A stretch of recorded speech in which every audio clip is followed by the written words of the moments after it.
by Shankar Singh.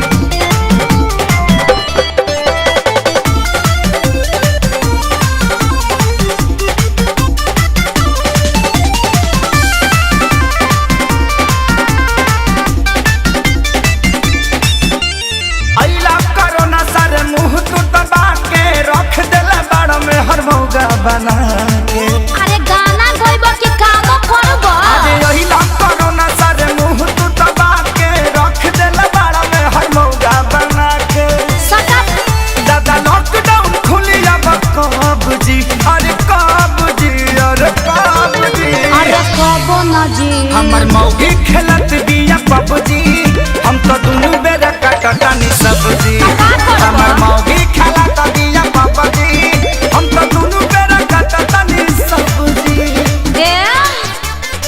देखो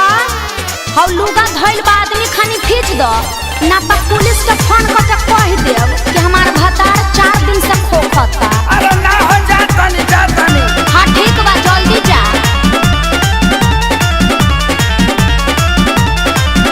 घरवा में सूती उता करतिया सहो फूकी फूकी चूल्हा हमारा निकलता गैस हो अरे घर में मत छोड़ो प्रदूषण हो जाई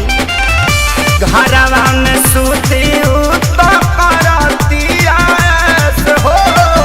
फूकी फूकी चूल्हा हमारा निकलता गैस हो झाड़ू लगाई फिर पोछा लगाई अपन दर्द के तना ले बता तो बैठ के हुरबा बाबू दिन तू देखौला ए रब जी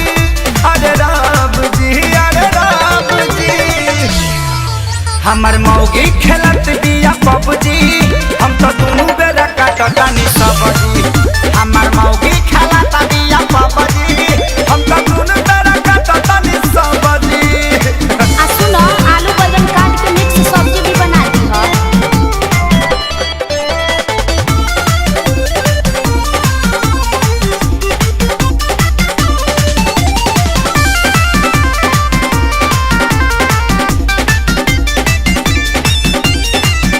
माझी माझी बरतन दर्द करता कालाई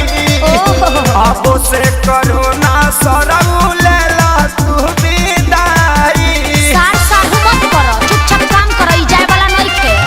माझी माझी बरतन दर्द करता कालाई अच्छा अब से करोना सरऊ लेला तू विदाई रहे खेसारी के हीरो में बड़ा नाम हो सोनू सुधा को साथे भइले गुलाम हो सभे रोवे घर में बैठी डभ जी अरे डभ जी अरे डभ जी अल्ले मेला बच्चा हमर मौगी खेलत बिया पबजी हम तो दुनु बेरा कटतानी सब्जी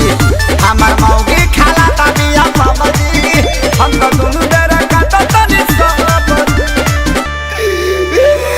चुप रह जानू रिवाइटल खा के काम करत रह।